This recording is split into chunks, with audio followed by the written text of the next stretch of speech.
CJI D Y Chandrachud ने trial court के जजों को नसीहत देते हुए कहा कि जजों को निडरता के साथ अपना कर्तव्य पूरा करना चाहिए और सुनिश्चित करना चाहिए कि लोगों को निष्पक्ष और समय पर न्याय मिले।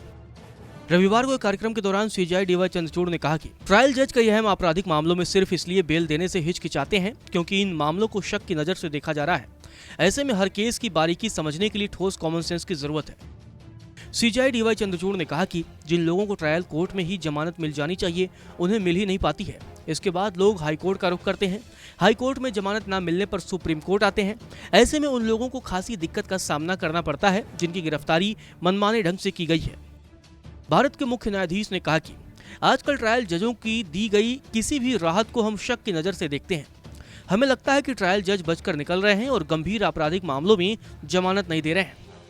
सीजेआई ने कहा कि मुझे लगता है कि यह बेहद जरूरी है कि हम उन लोगों पर भरोसा करना सीखें जो कानूनी प्रणाली में निचले स्तर पर आते हैं, जैसा कि ट्रायल कोर्ट। हमें ट्रायल कोर्ट को प्रोत्साहित करना होगा कि वे उन लोगों की चिंताओं को सुने और समझें जो न्याय की मांग कर रहे हैं। सीजेआई ने कहा कि जजों में बेहतर कॉमन सेंस होना चाहिए।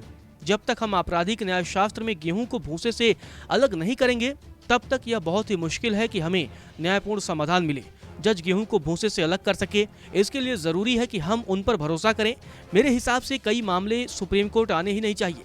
हमारे सामने जो छोटे केस रखे जाते हैं उन्हें देखकर मैं यह कह सकता हूं कि उच्च अदालतों में याचिका लगाकर हम निचली अदालतों को निष्क्रिय नहीं कर सकते। हम जमानत दिए जाने की पैरवी इसलिए कर रहे हैं ताकि देश भर में यह संदेश दे सकें फैसला लेने की प्रक्रिया के सबसे शुरुआती चरण पर जो लोग हैं उन्हें अपनी ड्यूटी निभानी होगी बिना यह सोचे कि उनका कैरियर खतरे में आ जाएगा। सीजेआई डीवाई चंद्रचूड़ ने जजों की छुट्टी और पेंडिंग केस की गति को लेकर भी कहा था कि सुप्रीम कोर्ट के जज 7 दिन काम करते हैं।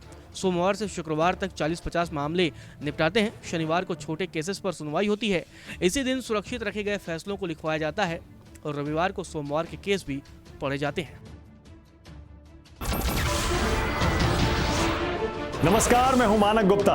अगर आपको हमारा ये वीडियो पसंद आया हो तो इसे लाइक और शेयर जरूर करें और हाँ, हमें सब्सक्राइब और फॉलो करना ना भूलें ताकि आप देश और दुनिया की कोई खबर मिस ना करें।